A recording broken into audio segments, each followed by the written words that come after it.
पुढे बघूयात एक महत्त्वाची बातमी। खडकवासला धरणातून मुठा नदीपात्रात 27,000 क्युसेक पाणी सोडण्यात आलंय। खडकवासला धरणाच्या खालील पुलावरती पाण्याचा विसर्ग पाहण्यासाठी नागरिकांनी देखील मोठ्या प्रमाणात गर्दी केली असल्याचं आपल्याला पाहायला मिळतंय। पुलावरती गर्दी करू नका असं पोलीस प्रशासनाचं नागरिकांना मात्र आवाहन आहे।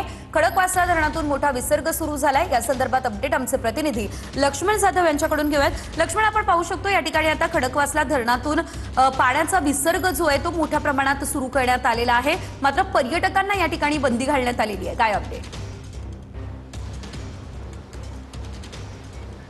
निश्चितच सेजल गेल्या काही दिवसापासून सातत्यानं पुणे आणि पुणे परिसरामध्ये अगदी जोरदार पाऊस सुरू आहे। त्यामुळे साहजिकच पुण्याला पाणी पुरवठा करणारे धरण क्षेत्रामध्ये वाढ होताना आपलं चित्र जे आहे ते आपल्याला सध्या पाहायला मिळतंय।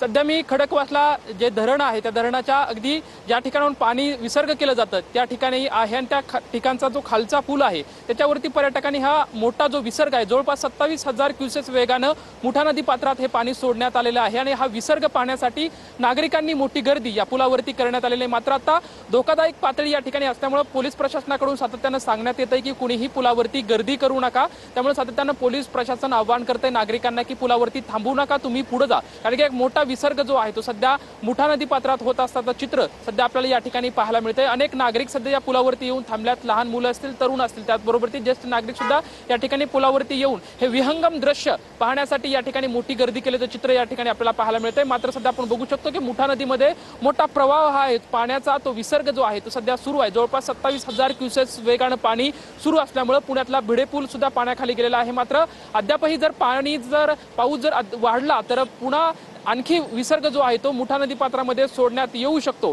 मात्र सध्या आपण बघू शकतोय की खडकवासला धरणामधून जो हा विसर्ग सुरू आहे आणि हा विसर्ग पाहण्यासाठी अनेक तरुण जे आहेत, अनेक नागरिकांनी या ठिकाणी खडकवासला धरणाच्या खाली मोठी गर्दी केल्याचं चित्र जे आहे ते या ठिकाणी